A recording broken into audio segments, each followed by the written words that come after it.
What age did you start caddying? Well, as a youngster, I started when I was 7 years old at my local golf course, which was Parapara Umu Beach Golf Club, just outside of Wellington, where I was born.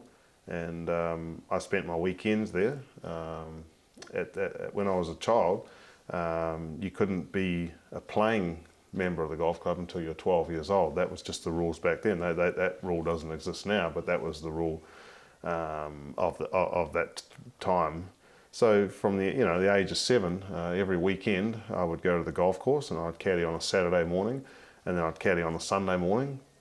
And after caddying in the morning at the golf club, I would go and look for golf balls. It was a way of income, obviously, and my whole weekends were spent doing that. So you'd you'd caddy what, like 36 holes of golf on the weekend? Yep, every weekend I'd go up to the golf course, and I'd go with my father. He would typically play, and then if he didn't play, I'd take the bus and just caddy for members of the golf club. And my fascination from being caddying at the golf course, that's how my fascination started. To go to working as a golf caddy, it always fascinated me. I had a knack, I suppose you could say, of the members at the golf club always wanted me to caddy for them if I was available. Why do you think that was? Well, I quickly grasped how you could help someone play better. Just with club selection and how you play certain holes. When I was caddying from a very young age, a certain member of the golf club would say, I'll pay you $2, which was 50 cents more than what the other kids were getting, and then someone would say, no, I want him, I'll give you $3. So I was getting a little bit more money than some of the other kids that were caddying because people wanted me to caddy for them. And I got very fascinated with it. It was it's kind of hard to explain that you get fascinated with something at such a young age.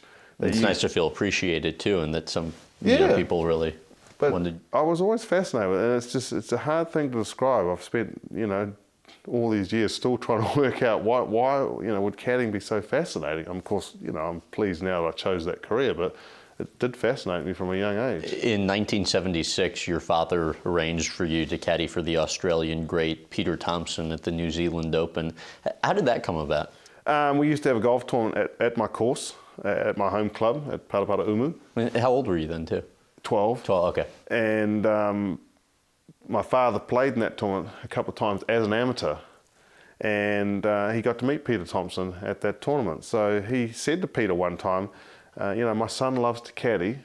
One time when you come over to New Zealand, we used to have 3 or 4 golf tournaments here in New Zealand, and Peter and a host of the Australian professionals would come over and play in those tournaments here in New Zealand.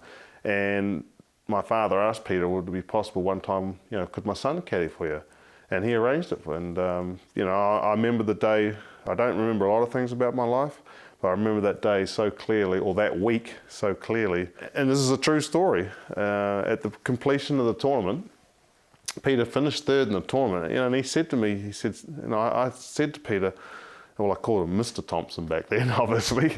You're 12 years old, right? Yeah, I said to Mr. Thomson that, I'd like to be a golf caddy and I love this thing. And he said, son, you're very good at it. For someone of your age, like I knew how to do yardages back then, to give him the yardage right then as a 12-year-old. I'd worked out how that was no problem. And he said, whatever you do, you must complete your education and go right through school before you even contemplate that. So I took that on board, but obviously didn't go right on board. But he gave me $150 for the week's work, and also he gave me all his practice balls. Now that would seem funny, but back in those days, I spent countless hours with mates of mine finding golf balls. We'd find golf balls in the creeks, the rivers, the rough, wherever, and sell them. And back then they were called ballatas. There was 2 different balls back then. There were ballata balls and sirloin balls, hard ball, soft ball.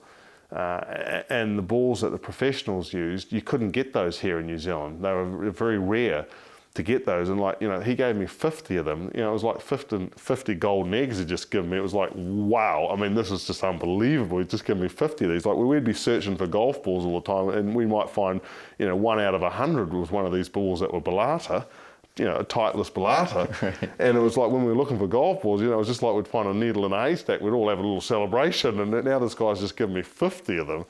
I couldn't believe it. But were your friends thrilled or ticked off that you got all the balls? oh no, they were rapt, because we would keep those for our special tournaments ourselves, And I was very entrepreneurial as a kid. I used to have a paper run. I used to sell mushrooms on the side of the road, and have a milk run and all that sort of thing. All the things that a kid can do to make money. And then a guy gives me $150 for a week's work. I was doing all sorts of jobs when I was a kid. And then a guy turns around and gives you 150. Right there and then I said, well, there's got to be more to this caddying. And that's how it started.